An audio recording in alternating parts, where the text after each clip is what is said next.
ko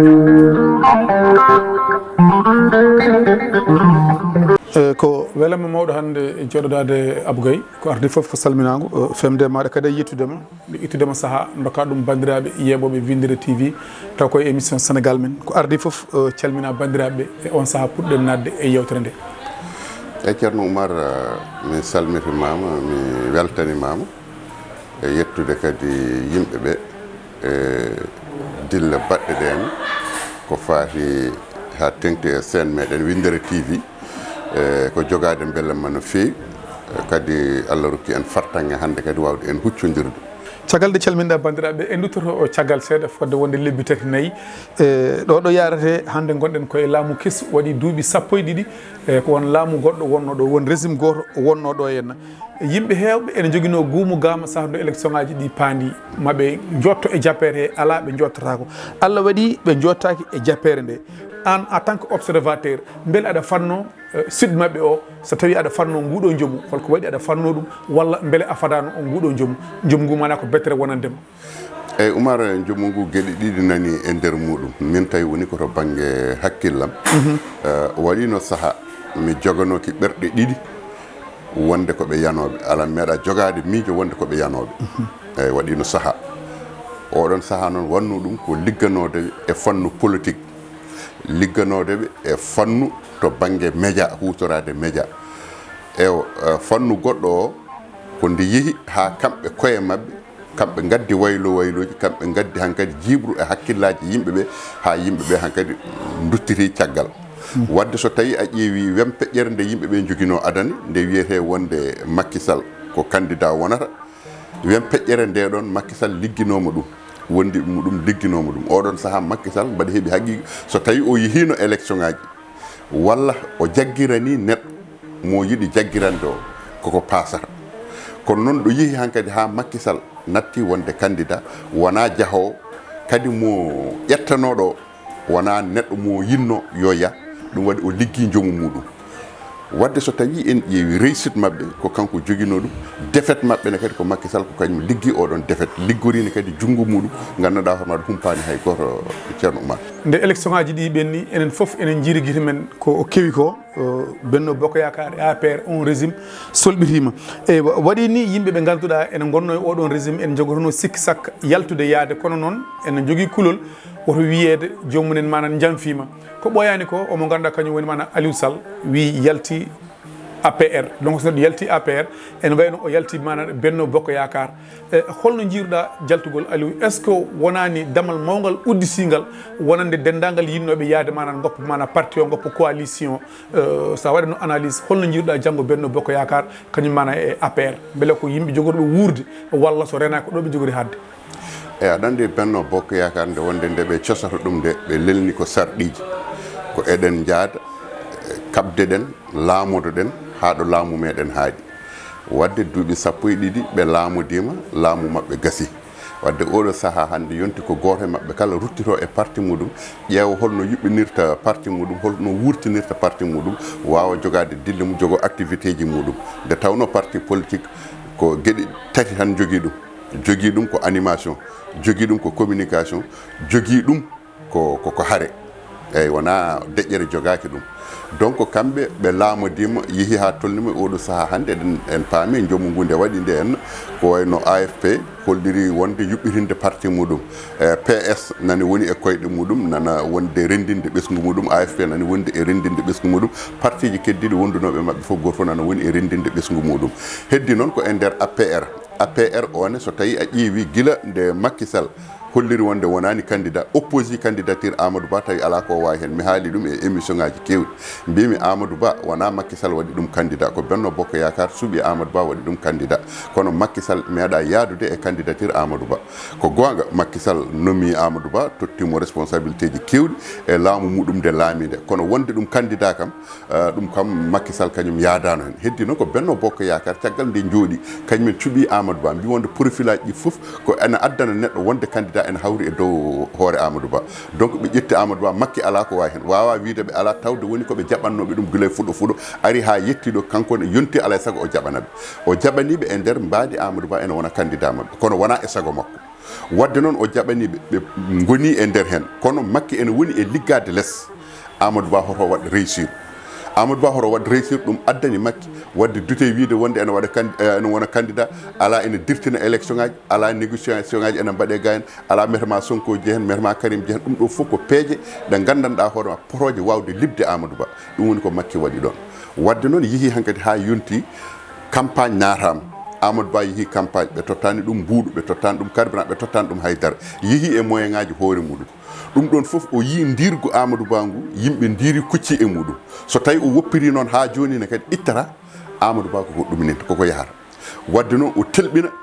campagne muɗum Amadou Ba perdi e campagne o fodde balɗe tati saabu nde ari ha Tiwa wonde ko ɗon o ari ɗum o noddir ɗum wonde omo yiiɗi haaltidde e muɗum Amadou Ba nde ari nde o joƴƴini ɗum ɗo fodde balɗe ɗiɗi waɗani campagne ɓenane goni e campagne donc so tawi en ƴeewi ko taari ɗum ko fof ko waɗi hen ko fof an so tawi tan an hoorema a woppitama e hoorema aɗa wawi ñawde sariya o ni wonde jommu Amadou Ba jommu Benno Bokk Yakar ko Macky Sall liggi ɗum liggani ɗum hoore muɗum woni ɗum so tawi en ƴeewi hande o holno wonirta an aɗa haɓa yimɓe yeehi ha heddima e élection ngaji kene wiye balɗe sappo walla jonte ɗiɗi jaaha leader uji opposition jaggannoɓe sababude wadde ɗumen bone libéra ɗumen libéra fodde ujunnaji 250 neɗɗo tawi ko ɓe gandanɗa hoore maɗa kañumen e koye muɗumen aɗa andi ko électeur uji te so tawi jalti gona wotanoɓema libéra ɗumen ɓen ko boni ko fof hayso ko goto hen fof ene wawi addude neɗɗo goto donc ɓeɗon goto mo ganduɗa onne kadi ne wawi addude neɗɗo donc a favoriɓe kamɓe opposition ɓen ɓe kaɓanoɗa a rokkiɓe électorat mawɗo no fewi e oɗon électorat mo dokkuɗaɓe mawɗo noon donc waɗaniɓe avantage e oɗon avantage koye nder ndiɗon mbadi kamɓe ɓe jaari campagne ɓe gañoyi Amadou Ba wonni e haalaluji wiɓe wonde hay financement makki tottiɓe euroji kono ɗum ɗon fof so tawi a ƴeewi tan a wawata yeddude ɗum haɗatma wawde yeddude ɗum par ce que a yi ko ardi ɗum ko a yi Macky Sall wasde yadude candidature Amadou Ba a yi Macky Sall wasde parti coalition wasde yaltinde moyen pour jaggirande Amadou Ba a yi coalition e hoore muɗum salade tellade campagne a yi Macky Sall ƴetti jet privé totti Ousmane Sonko yo ya wotoria Ziguinchor te eɗen gandi jour élection ngaji ko président tan jogui déplacement goɗɗo ala déplacement walla taw ko jogui mandataɗo e bureau de vote ene yaaha pour ɗumini déplacade hakkude département e département kono ko wona ɗum ko hay goto hen rokkaka pour wawde déplacade hakkude département e département dañi ɗum Ousmane Sonko ɗum ne ko Macky Sall waɗi ɗum aéroport militaire Léopold Sédar Senghor hay goto ala droit diwrude ɗon so wona militaire walla mo président rokki autorisation yo woppe diwro ɗon donc Ousmane so tawi diwri ɗon yeehi artiri ɗon holko waɗi ɗum donc ɗum ɗon fof ko maale ɗe gandanɗa hoore maɗa ko Macky Sall liggi ɗum waɗi ɗum ɗon so tawi waɗi min bettanimi ɗon ɗo wasno yadude candidature Amadou Ba so tawi Amadou Ba gagnaki walla so tawi Benno Bokk Yakar gagnaki min ɗon bettanimi bettano ene bettuno kam noon sinno tawno kanko Macky Sall o waɗi no réussir candidat mo yinno yo won kono noon kadi e nder hen e Amadou Ba wonde ɗum candidat wonɓe ganduɗa hoore nani e nder APR jadani e candidature Amadou Ba jiiɗa ɗum ko wayno Abdoulaye Daouda Diallo yiɗa ko wayno Mansour Faye yiɗa e woɗɓe nan ɗon ha mbayno kooc e ɓen ɗon e nder hen ɓe gonano yadude ɓe candidature Amadou Ba wadde eɓe keeɓo candidature Amadou Ba e hande o mbiɗa wonde tawi en ƴeewi mete jaltal Aliou Sall wona damal udditigal pour heddiɓe ɓe mbaw wawde ɗumen yaade APR guilande ɓe perdi pouvoir eɓe gandi yahoɓe eɓe gandi ɗumen ɓe jahataɓe eɓe gandi ɗumen min hooram so tawi min namdama yahoɓe mbaɗa andi ɗumen an hoore maɗa a wasata taw aɗa andi yahoɓe ɓe holko woni ɗum par ce que APR yeehi hankkadi ha woni tendance uji ɗiɗi tendance yaduɓe Abdoulaye Daouda Diallo tendance yaduɓe Amadou Ba donc ɗum ɗon so tawi woodi tan eɗen gandi yaduɓe Abdoulaye Daouda Diallo ɓe ko heddotoɓe e nder APR yaduɓe hono Amadou Ba ɓe ko yaltoɓe APR koɓe yahoɓe heddi noon Aliou Sall jaltal muɗum hande Aliou Sall wona hande yalti Aliou Sall yalti ko guilande perdi mairie Guédiawaye omo andi perdugol makko mairie Guédiawaye liggey APR nana jeeya e nder perdugol makko mairie Guédiawaye ɗo hen liggey Benno Bokk Yakar nani e perdugol hono Aliou Sall e mairie Guédiawaye o par ce que kamɓe liggi ɗum kono so tawi wonano ɗum aɗa andi ko toon gonɗa aɗa andi an ɓuuri humpitade toon wona Ahmed Aïdara ittata ɗon Aliou Sall sabu so tawi a ƴeewi Ahmed Aïdara guila o itti ɗon Aliou Sall fewde ñallagal han hay ɗo de leydi ala ko ɓeydi e ko woppano ɗon ko hay mairie o ni o wonata hen par ce que mo jogui activité ji makko goɗɗi ɗi gandanɗa hoorema ɗum woni ko gollata kanko Ahmed Aïdara gonɗo ɗon o e ɗo joni o so tawi a ƴeewi hande o so tawi Aliou Sall yalti mi wima wonde Aliou ko jaltunoɗo guila perdi mairie o heddi noon ko ene deƴƴuno hande o ƴettiri hendu hesuru en andi guila nde o perdi mairie Guédiawaye hankkadi ko jaltuɗo e nder APR par ce que ena barnomo wondemo e nder APR Macky Sall ene woni mawni kamɓe jiddi yimmo e baba ene woni président de la république par ce que gueɗe kewɗe ko ɗum perdinimo perdinimo poste mo joguino hen o perdinimo kala activité ji ɗi o waɗatno fof kala ɗo memi wiye wonde sababude ko miñum mawɗo leydi donc woɗɗitademo ɗon nde o andoyi ɗum noon hankkadi ko taw ko bonatno boni o andoyi ɗum noon ko nde o perdi mairie Guédiawaye par ce que omo andi ko waɗira campagne ko fof waɗira campagne ko pour Aliou Sall ko miñum président de la république ala ko ɓe baddata sowona tawa so tawi Aliou Sall gagnima mairie o ɓe liggo kadi metama Aliou Sall wonoyi député ɓe liggo metama Aliou Sall lomtoyo Macky Sall donc e nder ɗiɗon haaluji ene jeeya ko perdini Aliou Sall joni janggo o APR e Benno Bokk Yakar est ce que baɓe keptu o doole ɗe ɓe joguinoɗe ha ɓe garta e leydi ndi walla cikkuɗa ɗo so renaki jogude wonde ko golle ciilal Benno Bokk Yakar fusi hankadi ha laaɓi ceerɗo ɗon kam ene wawi haaɗede ɗon tan Benno Bokk Yakar fusi par ce que ko rendinoɓe ko natti wodde rendinoɓe ko laamu eɗen laamodo tawde woni en laamodaki hankadi goto fof yadata ko hino muɗum donc Benno Bokk Yakar kam natti wodde heddi ko APR e hoore muɗum par ce que so tawi en ƴeewi APR nde élection ngaji ɗi nde mbaɗi Amadou Ba nde fuɗɗi ɗumininde en ji Macky Sall convoqué dendagal gouvernement muɗum kamɓe fof wiide wonde yoɓe jaggiran Amadou Ba dow less horoɓe jaggiranmo dow o haali ha nanama less o goto mabɓe fof o haaldi e muɗum kono noon ko woni dow ko metama nani par ce que wona e sago makko nanama o wi wonde yoɓe jaggiranmo yimɓeɓe nani ɗum pour wasde gonɗinde so wiyama wonde ko kanko liggi défaite Amadou Ba wiya wonde ala Macky Sall ko ɗo convoqué yimɓe fof wi wonde nanguirani Amadou Ba mais min joni probléme am ko beele Benno Bokk Yakar no beele APR ma wurtu walla ko ɗo jogori rewde maayo APR gurdam muɗum sattat min to banggue hooram gurdam muɗum sattat par ce que holko woni ɗum so tawi en duttitima caggal seeɗa mi wima wonde kanko Macky Sall nde o convoqué o wiɓe wonde nanguiri less o wi hoto nanggue won yaltunoɓe e oɗon saaha guila ne keddi e laamu makko mbi wonde mbawa haalde konnguɗi ɗiɗi o wi ɗumen jaggue jeehi to yimɓe muɗumen mbi jaggue mbawa ruttitade e yimɓe muɗumen mbiya wonde hoto jaggue goppe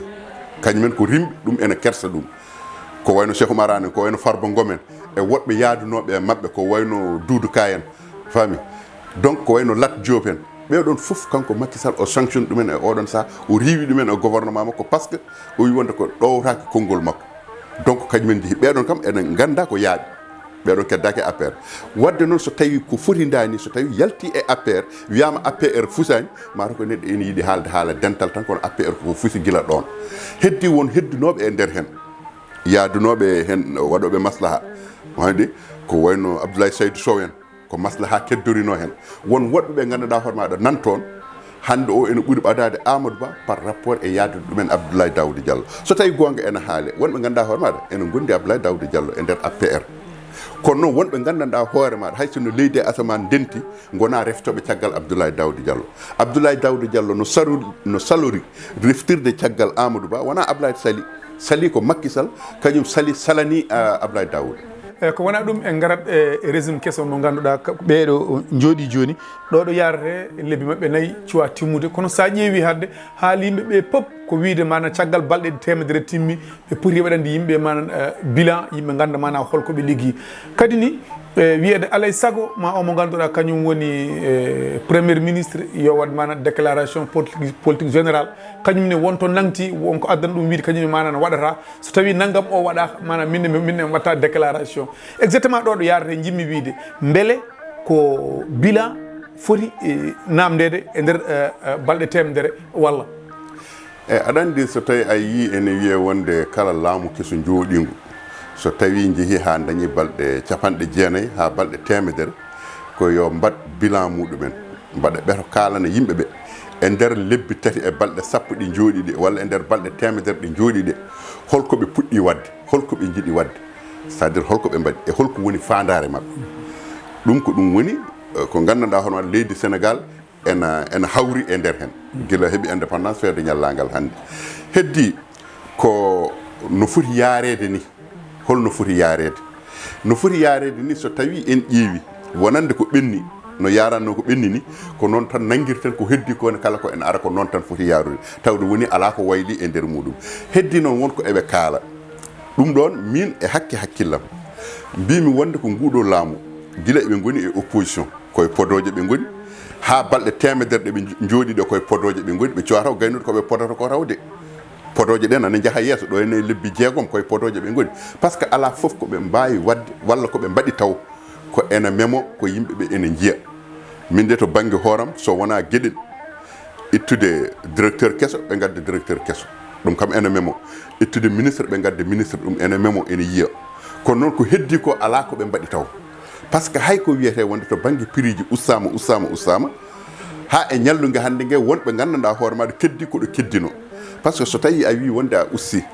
a yaltinto circulaire yimɓe mbawa tugnade e nder hen wonande kayitol commerçant ji ɗi keeɓa waɗe no laamuji ɓennuɗi no mbaɗetno ni affiché e bitikaji ɗi garɗo foof anda prix o holno foti kono noon so tawi a waɗani ɗum haaɗi tan e ɗemgal min komi jeeyowo bitik mi wawata gonɗinde ɗum kadi coggu so tawi no usso fuɗɗorto ko dow won usse biyeteɗe hen so tawi a ƴeewi usse ɗe koɗe funti yiru tan goto mo dokkaten kamɓe boulanger ji ɗi ɓe kaali wiyamonde loocol mburu yeyete hande o ko capantati mbuɗ kono loocol jeeyetenogol capantati e joyngol so tawi a ƴeewi ko 210 grammes wonno joni ngol ɗon yeeyatano ko capantati e joyyi ɓe mbi wonde jeeyatanogol 210 grammes ngol yo watti yeeyede capantati kamɓe boulanger en ɓe ussi poids o ittu ɗum e 210 grammes ɓe garti ɗum e 190 grammes so tawi a ƴeewi 210 grammes a watti ɗum 190 grammes 210 grammes o yeeyatano ko capantati e joyi mbuɗo wonti 190 grammes ene yeeye capantati sa wiyama koko ussi mataw ko ene ussi e to banggue no nanirɗa ni kono to banggue famamuye so tawi a ubbiti a tawat koko ɓeydi wona ko ussi donc to o ton banggue ala hen taw ko ɓe ɗum ni heddi to banggue balɗe temedere ɗe wonande déclaration politique générale premier ministre jogaɗo hande o wona domaine makko o wowani ɗum o woowi ko média o nodda ɗumen ɓe welimo gara jooɗo o haala ko yiiɗi haalde ko hawa gasna o ƴetto ɗumen o huuɗa ɗumen o yaaha lawol makko dutto divisionamo ko huɗanno e ko yennanno ɗumen ko jaaha mbatta ɗum ala inde par ce que ɗum ɓe dokkirimo inde koye ɗam gurdam o wuuri ko ɗum woni fannu makko ɗum woni fakko makko donc ɗam gurdam ɗam o wurno gila omo woni opposition ha e ñallungue hannde koko ɗam gurdam o woni par ce que so tawi a ƴeewi cikkata ni mataw ko kanko lomti opposition o e to banggue critique e to banggue haalaluji bonɗi e kadi ko heddi ko wiyete confrontation ko o suusa ɗum garmi gara wecco e wecco o suusa ɗum tawi koto banggue débat ji o meeɗa ɗum wadde yimɓeɓe ceeɗi mam gila o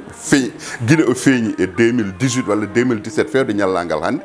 hay goto meeɗa yiide wonde ɗo wadda confrontation wonde e débat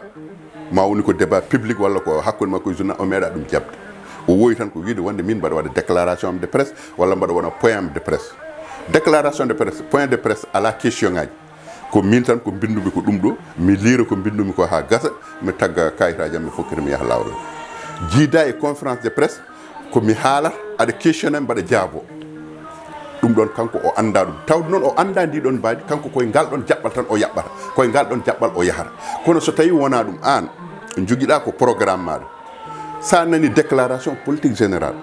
ko aɗa jogui programme an en tant que premier ministre programme gouvernement o ko ɗo min tawi leydi ndi emin jiiɗi wadde ɗum emin jiiɗi wadde ɗum emin jiiɗi wadde ɗum emin jiiɗi wadde domaine fof mo garɗa développa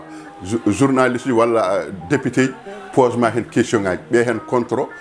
dokka dalilaji ko addanma wadde ɗum ɗon ha mbawa nanodir ɗo joni kanko leydi ndi nano bloqué politiquement to banggue assemblée nationale par ce que guila ɓe gari ha hande o ala projet de loi yeehi toon hay débat goto waɗani assemblée haydara ala ko waɗi assemblée toon holko haɗi ɗum wadde par ce que o guirbima député ji ɗi kañumen ne guirbitamamomo donc o wi wonde ko o watta déclaration politique générale par ce que so wona règlement intérieur wonko ittano hen ena watte hen mais est ce que il a raison ɗon walla ala kono ay ko fati e règlement caggal ɗon no joni il faut pamodiren caggal o wi wonko itta hen so wattama hen mami ar mi waɗa déclaré so tawi watta hen mana mi arta est ce que omoye gonga makko ɗon walla o ala gonga makko e aɗa andi ko wiyete règlement intérieur ko so tawi wiyama wonko woni e nder hen fiyodira ni ko fate déclaration politique générale ɗum ko gurdam mabɓe kamɓe assemblée o député ji gurdam mabɓe règlement intérieur ko sarɗiji nderiji suudu sarɗiji fiyodirani hay abbere ko fati e déclaration politique Abou Gaye haydara fiyodirani député Mamadou Lamine Diallo wi manan wi mo ganduɗa kañum ardi e assemblée nationale onon de wonko o woni ɗo hen e assemblée o rewani lawol o wi saka hay président assemblée nationale jaɓanimo ɗum wi ma ɗum fewnita fewnirde mbiɗa député Mamadou Lamine Diallo o windi député Abdou Mbow premier vice président assemblée nationale président groupe parlementaire Benno Bokk Yaakaar mais pourtant joni aɓene pewnirde koɓe mbino ko wino yo fewne ko joni aɓene tukki hen aɓene pewnirde nde kanko nde o felliti o wi wonde so ɗum ɗo waɗaka komi baɗoyowo ni walla komi baɗirowo ni o andi kanko ko wi omo waɗoya ko ala fof ɗo loi rokkimo waɗoyde ɗum wona o andi ɗum omo andi ɗum pourquoi kanko o wi gayen loi yamirani gayen te to omo andi loi yamirani to o wi omo waɗoya to o salo ga o jaɓoya waɗoyde to ga o salima o wi wonde ko règlement intérieur tawde règlement mais est ce que ɓurano webde ha caggal ko kamɓe goni waɗoɓe loi ji kamɓe goni fewntoɓe kamɓe goni ɓuccoɓe kamɓe goni foccoɓe est ce que ɓurano webde ko winne ngakki ko sene ngakki tan fewnte lawol gotol wasa wadde data est ce que ɓurano webde ɗum cikkuɗa aɗa andi ko ɓuranno webde han